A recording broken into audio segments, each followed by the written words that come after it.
Сәлеметсіздер ме? Бүгін сіздермен самса жасаймыз. Бұл самсаның ерекшелігі сковородкеде пісіреміз. Бұл өте ерекше әрі дәмді болып шығады. Ең бірінші самсаның қамырын дайындаймыз. Бізге ұн, тұз және су керек. Бірінші тұзды суға салып, жақсылап ерітіп аламыз.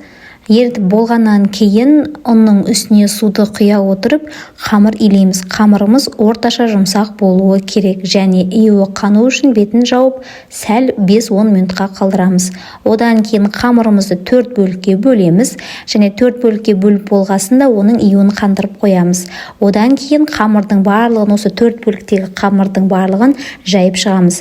Әр жайған қамырымызды ортасын майлайтын боламыз. Ең бірінші алдымен қамырды жайып жатқанда майымызды ерітіп дайындап аламыз. Одан кейін қамырдың барлығын жақсылап рулет формасында орап, кесіп, холодильникке 5-10 минутқа қалдырамыз. Одан кейін салмасын дайындаймыз. Ең бірінші пиязды, картопты және асқабақты жақсылап ашып аламыз. Олардың барлығын пиязды турап, асқабақ пен картопты күштен өткіземіз. Біз сковородкамызге майымызды құямыз. Оған ең бірінші пиязымызды қуырып аламыз. Пиязды қуырып болғаннан кейін картоп пен асқабақтың үстіне саламыз. Және үстіне қалауымша тұз, бұрыш, басқа да дәмдеуіштер қосып, және сұйық майдан кішкентай шай қасықпен 1-2 қасық қосып араластырамыз. Одан кейін біз холодильниктегі қамырымызды алып, жақсылап дөңгелек формасына жайып аламыз және ортасына салмасын салып, жақсылап бүгіп, басқа да қамырларымыздың барлығын сол ретпен орындап шығамыз.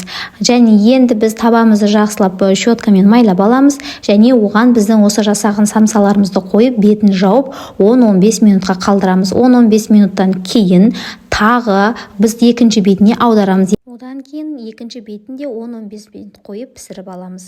Ал енді біздің самсамыз дайын. Дастарханға ұсынып, дәмін көрсеңіздер болады. Өте қытырлақ, әрі өте дәмді болып шығады. Және сонымен қатар менің каналыма тіркеліп лайк басуды ұмытпаңыздар. Сіздерден қолдау күтемін. Рахмет.